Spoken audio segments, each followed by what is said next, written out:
Ladies and gentlemen, my phone says it's 7 o'clock, so I'll call the March Board of Zoning Appeals meeting to order. If you will, let's share a moment of silence to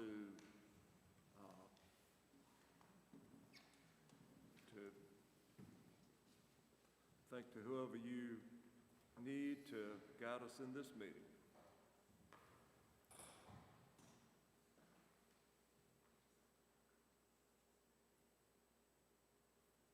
Thank you.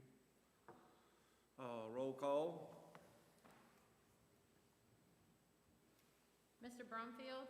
Here. Mr. Easley? Here. Ms. Deering? Here. Mr. Stone? Here. Mr. Merricks? Yeah. Mr. Yeaman? Here. Thank you. You have before you the agenda for the meeting. Do I hear any adjustments or corrections or move to approve? I move to approve. Mr. Merricks has moved to approve. Do I hear a second? I second. All right, touch your screen there, I guess. All right, Ms. Deering has seconded. All in favor of approving the agenda, make it known by saying aye. Aye. And then touch your screen.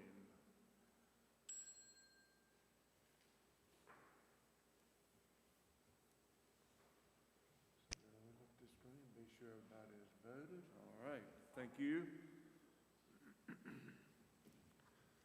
You'll find in your packet the minutes of the last stated meeting. Do I hear any corrections or additions to the meeting, to the minutes of the January meeting?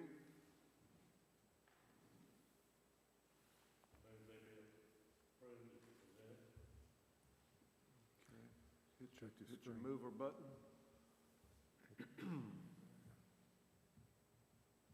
Mr. Yeaman has made a motion that the minutes stand approved as read. Do I hear a second? I second. And Mr. Craddock, second. All in favor of approving the minutes from the last meeting, make it known by saying aye. Aye. And touching your screen.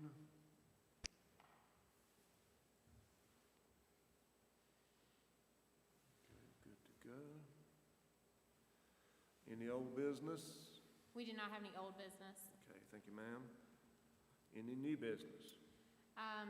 There were no cases that will come before you heard at the Planning Commission meeting this month, so we will not have a meeting for April. However, you will have a meeting in May, and there are 2 special use permits cases for May. Thank you. Chairman's report. I'd like to introduce and welcome Mr. Ryland Brumfield, who's a new member, and Mr. Herschel Stone, who is joining us. Thank you all for taking part in the Board of Zoning Appeals.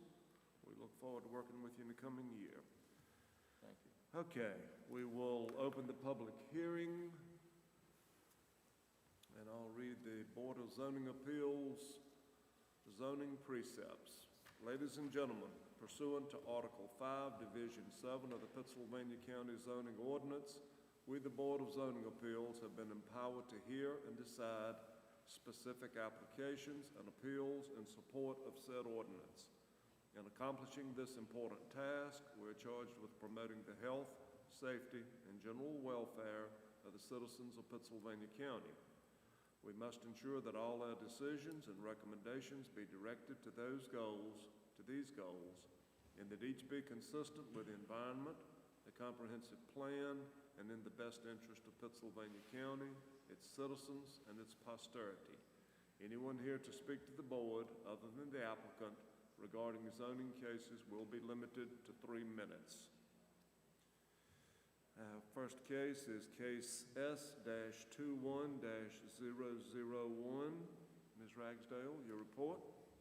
Case S-21-001, Meshach Solar Center LLC has petitioned for a special use permit on 3 parcels of land, a total of 850.76 acres located on State Road 856 Cobb Knob Road, State Road 859 Meshach Road, State Road 860 Leaksville Junction Road, and DW Line Road in the Tunstall Election District for a utility-scale solar energy facility.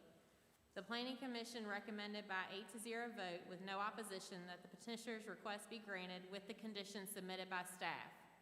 The staff summary is enclosed in the board packet. Mr. Chairman, the representatives of Meshach Solar LLC are here to represent the petition. All right, sir.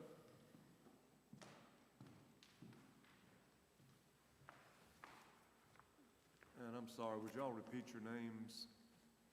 My name is Jamie, Jamie, last name Mears, Mears. Hey, Ryan Gilchrist, Ryangilchrist. Okay, thank you. Let me start by distributing a short PowerPoint that we wrote with this. Thank you. Thank you.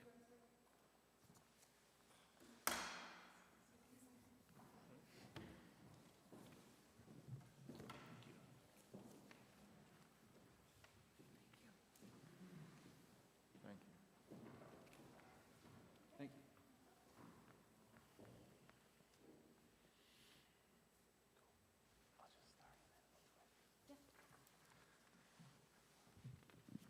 All right, Mr. Chairman, members of the board, thank you for having us here tonight. We're excited to present the Meshach Solar Center. Again, my name is Ryan Gilchrist. I'm Director of Development for Ørsted Onshore North America for Mid-Atlantic and Southeast markets. And I'm joined by my colleague, Jamie Mears, who's our lead developer on this project. So a little bit about Ørsted, formerly known as Danish Oil and Natural Gas. They were one of Europe's largest utilities, and about 10 years ago decided to start divesting in all of their fossil fuel assets. Since then have become the world's largest operator of offshore wind farms. About 2 years ago, they saw the opportunity of this burgeoning market in the US for wind and solar and energy storage, and opened up essentially a development shop here by incorporating a number of different groups from some existing wind and solar developers. Now we are about 150 employees spread out mostly between Charlottesville, Virginia, Chicago, and Austin. So it's nice to be developing a project so close to one of our primary offices here.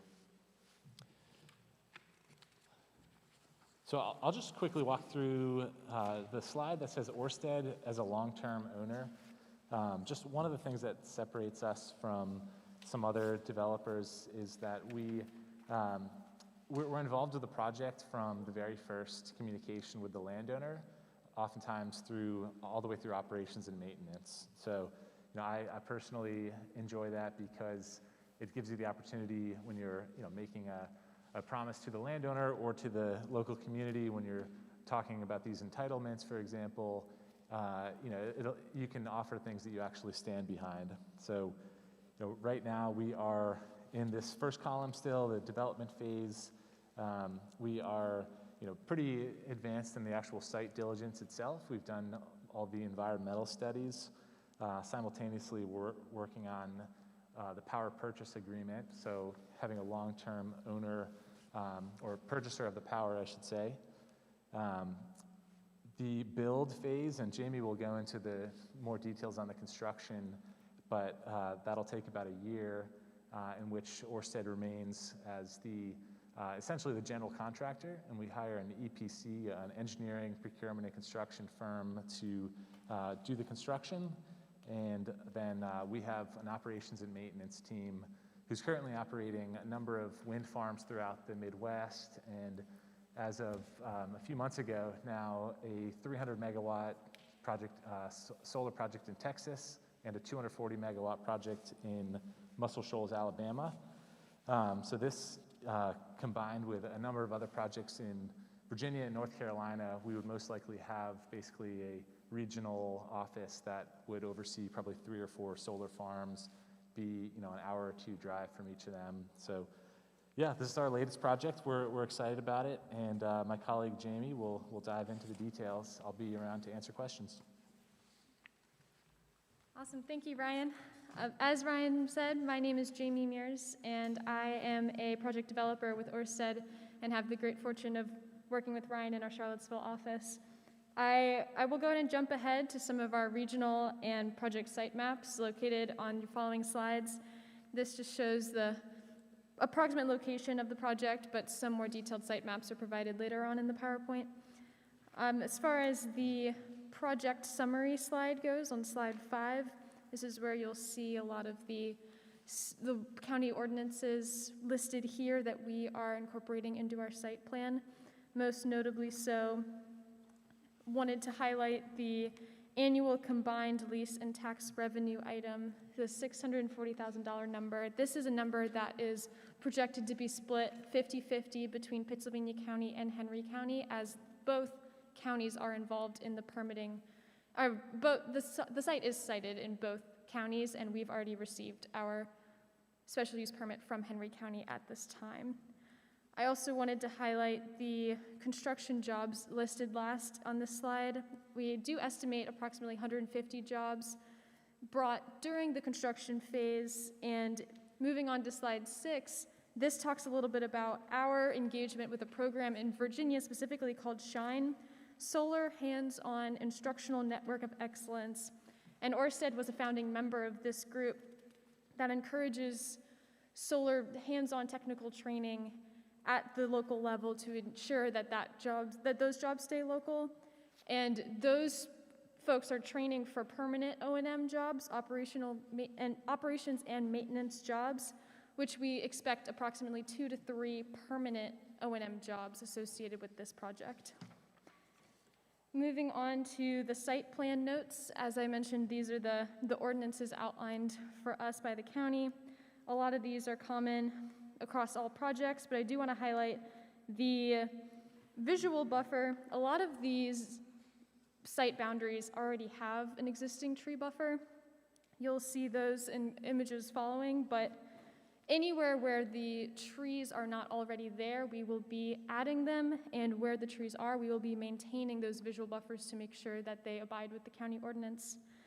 The 7-foot fence line per National Electric Code, that is a 6-foot fence with a 1-foot barbed wire above it, and the maximum height at 12 feet above grade, that is at maximum tilt of the panels. You will see in the following slides 8 and 9, this is the split up site map. We've printed it as best as we could, but this is half in Henry County and half in Pittsylvania County, and you'll recognize some major roads there. I do want to emphasize that this is a preliminary site map. We have not yet defined our final site boundaries, and we're still undergoing some surveying that will give us the definite project location, which will be determined next year before we start construction. Slides 10 and 11 will walk through some of those visual buffers for you. And slide 12 goes through our development update. Ryan did touch on this a little bit, and I won't walk through all of these because I'll be here all night. But the bottom line is we have engaged and started everything. Most of them have been completed at this stage.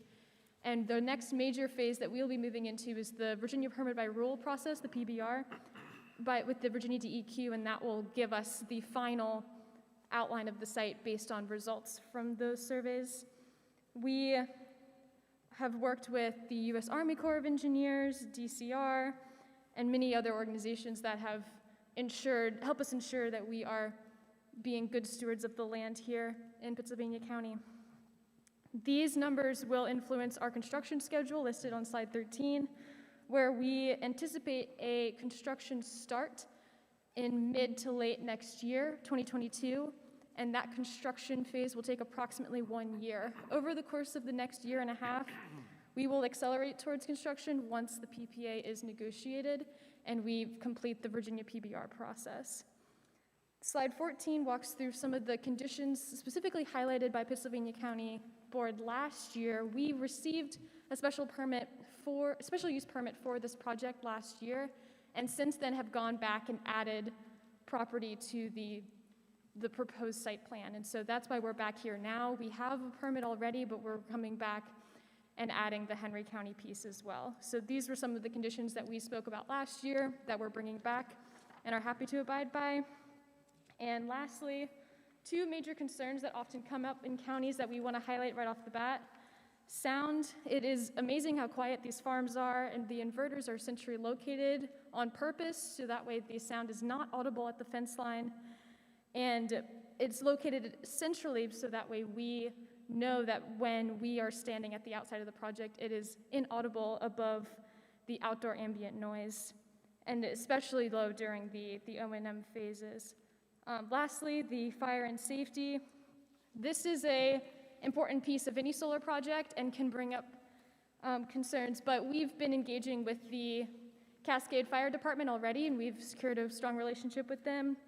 The good news is that ground-mounted solar is not inherently a fire hazard. We see that more with building-mounted solar, where sometimes the structure could be impacted by electrical issues, but ground-mounted solar, there's been a lot of research that's gone into it, and we have found very effective ways to prevent fire hazards associated with ground-mounted solar. So that is the end of those slides. Like Ryan said, we are here to answer your questions if you have any, but thank you for listening.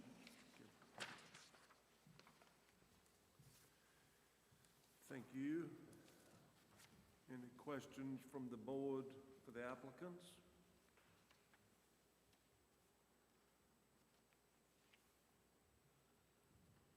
Is there anyone signed up to speak? Is there anyone from the public that would like to speak?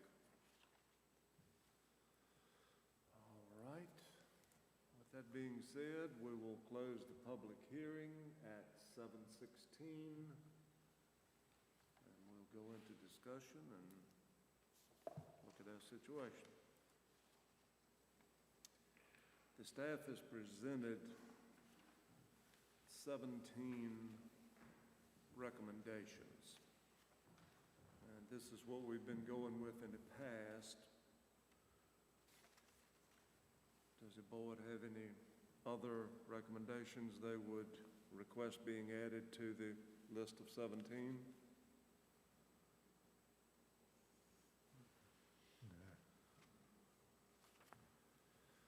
As we've said in the past, if we have no objections, then, or anything that cannot be overcome with recommendations or solutions, that we're obliged to issue a special use permit. What's the thinking of the board? I see a positive motion, Mr. Chairman. Think so? All right, what I will do, for the record, I guess I'll read the 17 recommendations. If y'all will bear with me. I'm going to take this mask down a little bit too.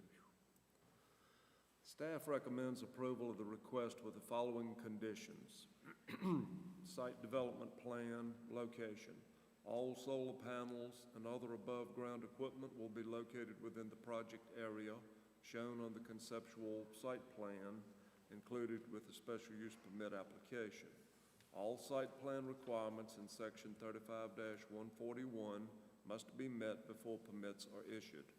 The height, except for the collection, yard, and substation or otherwise as required by applicable building code, the maximum height of the solar panels and other above-ground equipment will be 15 feet. Setbacks, except for fencing and any pole-mounted electronic lines consistent with the county ordinance, all above-ground equipment will have a minimum front setback of at least 60 feet from the center line of the specified right-of-way or 35 feet from the edge of the right-of-way, whichever is greatest. The side setback will be 10% of the road frontage distance with a minimum of 10 feet. The rear minimum setback shall be at least 40 feet. No setbacks are required between the parcels, lines, or of parcels that are part of a single project. Fencing. Fencing for the project will be standard chain link fence of at least 6 feet height. The applicant shall maintain the fence for the life of the project. Landscaping. Applicant will comply with section 35-121 fencing screening. At the perimeter locations, the setback will include a minimum 15-foot wide landscaped area comprised of any existing vegetation, supplemented as needed, with a staggered row of planted trees or large shrubs. The vegetation shall be evergreen and designed to be at least 15 feet in height at maturity, at maturity of any new plantings and shall be a minimum of 6 feet in height at the time of planting. Existing vegetation shall be maintained and supplemented with new plantings as needed to maintain required screening.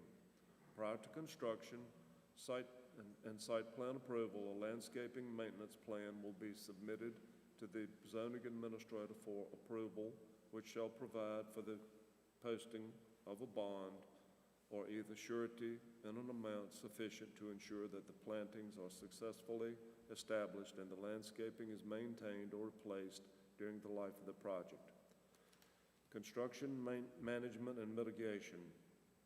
Prior to construction, excuse me, the applicant shall prepare and submit to the zoning administrator a construction management plan to address traffic control methods, site access, fencing, lighting, mitigation of construction operation, and hours of construction activity. Road repairs. All public and private roads must remain open during construction. Any damage to roads caused by the construction will be promptly repaired to pre-construction conditions and/or VDOT standards where deemed necessary. Erosion and sediment control. Prior to construction, an approved erosion and sediment control plan will be implemented for the entire project, and an erosion and sediment control bond will be provided. Stormwater management.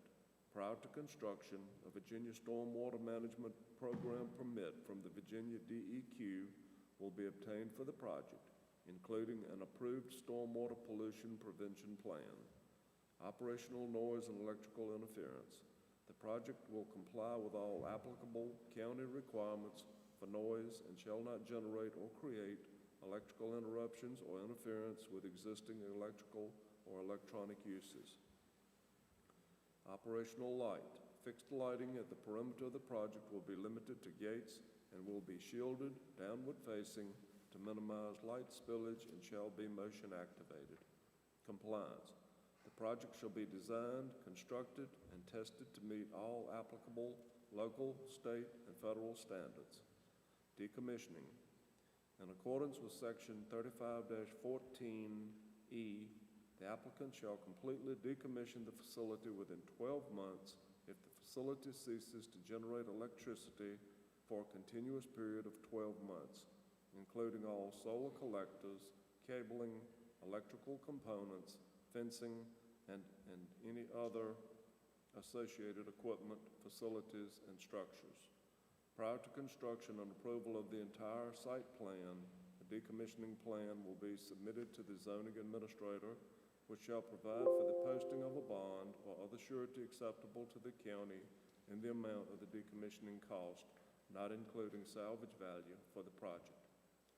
Start of construction. The special use permit will expire unless construction of the entire project is commenced within 3 years of the date of issuance of the special use permit. Survival. So long as the project is operated in conformance with these conditions, the special use permit shall continue for the life of the project. Comply with all DEQ regulations regarding non-point source pollutants. Chemical sprays used in weed control shall comply with DEQ regulations. Fire and rescue training. The applicant shall provide annual training for the local fire department regarding battery storage. Is the applicant willing to accept these 17 conditions? Okay. All right, with that being said, I've got to find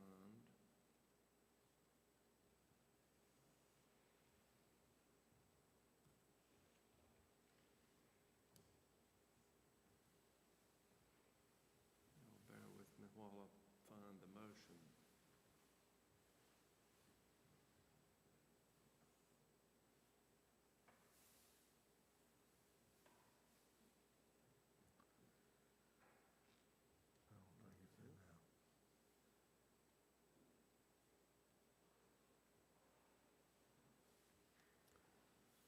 Okay, I'm not seeing a motion, a positive motion Might not be in that I can, You can just ask for a motion.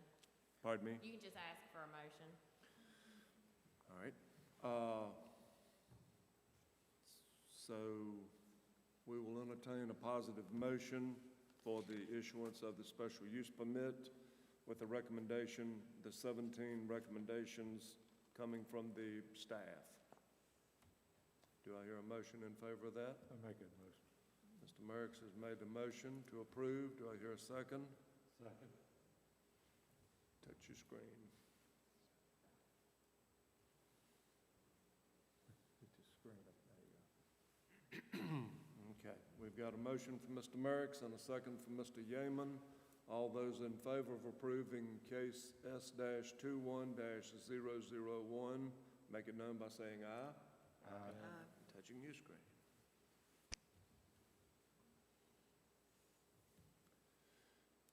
The motion is approved. Thank you all for coming out. Good luck with your project.